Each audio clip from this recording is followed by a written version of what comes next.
So hello everyone, I'm Matthew, and I've been coming to this church for about 8 months now. And if you looked at me this time last year, you probably thought, you'd never have seen this coming. So I was born in Scotland and grew up with a lot of family issues. Mum and dad divorced, all that kind of stuff. And went through school, pretty normal life in school, played football, played Xbox, pretty normal kid, got up to no good, nothing bad. But then when I was 18, I moved to Wales and I went to university and I started to get a bit more freedom. And the real wickedness in me started to come out. I had a lot of problems, drinking, alcohol, I was drink driving a lot, playing football, just mixing with the wrong crowds. But that was when I was with my friends, and then on my own, like I said, this is a problem with a lot of people. You see what you like with your friends and your family, but it's what's actually going on inside. And inside, I was always trying to be a good person, trying to improve myself, all this kind of stuff. And I ended up getting in these weird paths. I tried veganism, a lot of new age stuff, and it's good for you. Like it was sorting me out, but there was something missing. And this is where we're saying the precious blood of Christ. It sorts you out, because people try, all these self-help books. Everyone has some sort of avenue they go into to find a distraction, isn't it? When we're trying to get on with their life, you've got like these self-help books. A lot of my mates, they're stuck in them. They're like, we're doing this, good routines and whatever. And it's like, it's a good thing, but there's always something missing. And this is what was happening to me. I was going on with my life. I'd go out drinking, whatever. I'd sort myself out. I'd start doing good things, but there was no final authority. There was no truth in what I was doing. I was just chasing these little avenues, and the new age stuff was the worst because it's all positive.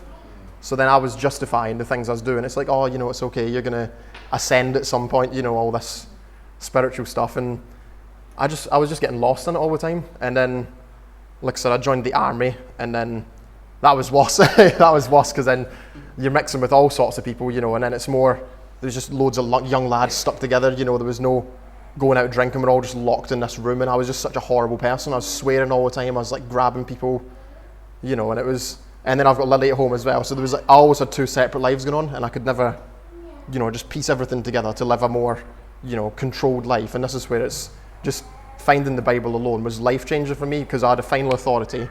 I had commandment, not that we need to live by the commandments, but there's basic principles that we have to live by, and it fixed a lot of things for me.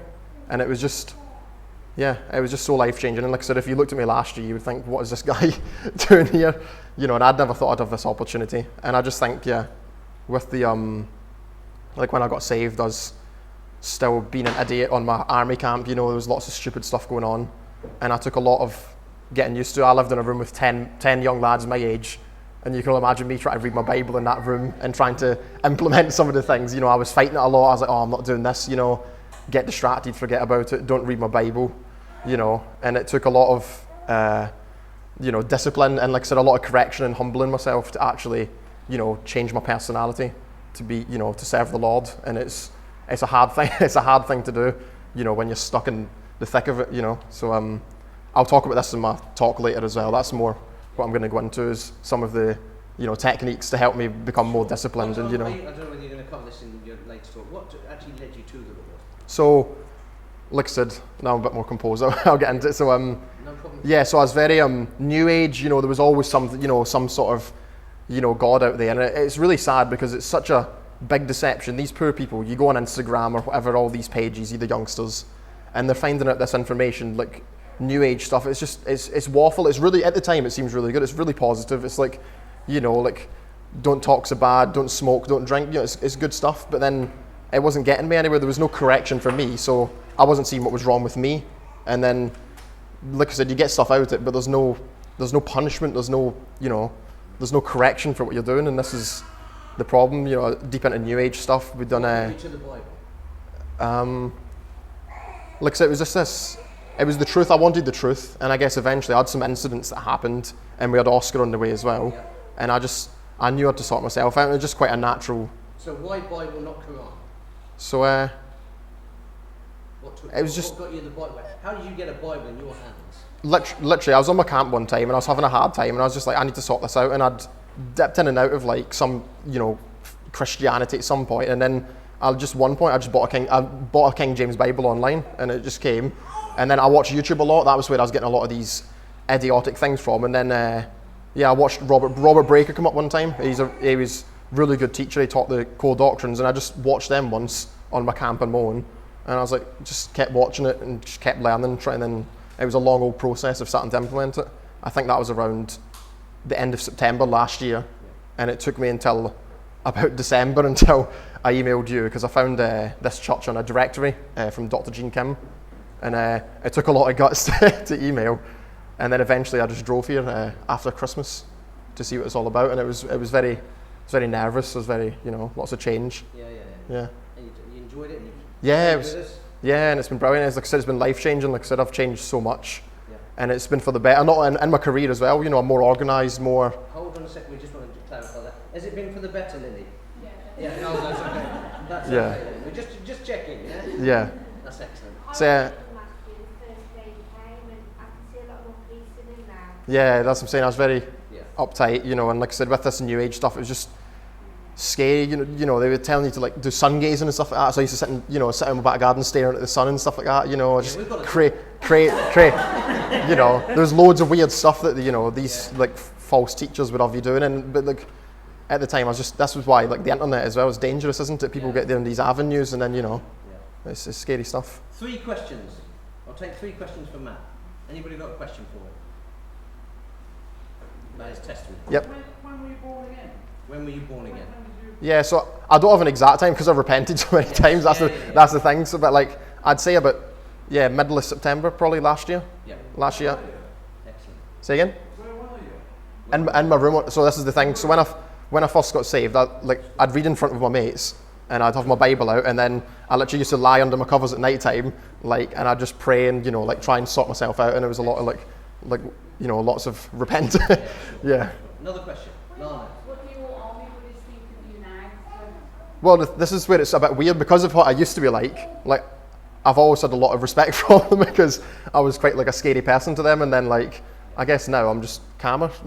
It's just like I've sorted myself out a bit to them. They don't ask much. Some of the boys, I'm trying to get one here. He's a Gurkha, and he got saved because we just spoke about it all the time, and he was the same as me. He's fighting against it, and he ended up getting saved. So it did work. It was more of a slow process because I'd built the relationships with these lads.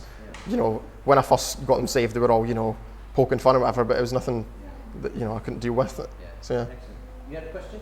It was more of a sort of a comment really rather than a question, but I don't know whether you would agree with me, but do you feel that during the COVID era that the New Age stuff just seemed to take off? Do you feel, I do, that a lot of people were sucked into that through pure fear? Yeah, and I think it's that positive message from it, and there's lots of like I said, people love going online, and it's just quotes, and then it's there's lots of feel good stuff about it, but it's very, like I said, it's very It just shows you the level of deception. yeah, because there's nothing it's just toxic positivity from it. So that was about from 2018 till about 2019 I was proper into all that stuff, meditation, really strange stuff. How's your relationship, your family changed since being saved? Yeah, so I guess it has improved a lot. Like I said, I've witnessed to my mum a few times, and me and Lily had a good chat with her the other week there. And I'd say now that we've got Oscar in the family, and I'm much more calm, I'm not out causing problems as much. I'd say it's improved. It's been hard, but they've avoided it a lot. And like I said, with Lily's family as well, we've had a bit of back and forward. Like we've witnessed to our mum, and they come and go to hear about it. Sometimes they argue, sometimes they're very interested. It's just lovely. Sue, Have you thought of starting a Bible study group in the army? Well, Other young men like yourself. yeah. So They're asking questions about life. yeah. So we have these padres on camp, but they were Christians, but now they're more like spiritual teachers. So they go with all the religions. So I've really struggled in the army in terms of openly talking about it, just because of the I'm not too sure on the policies on it. But yeah, I've tried. When people have come in my room or whatever, I've always got a tract and a Bible out anyway, so people get the chance to see it then. But it's something I'll have to look into, definitely.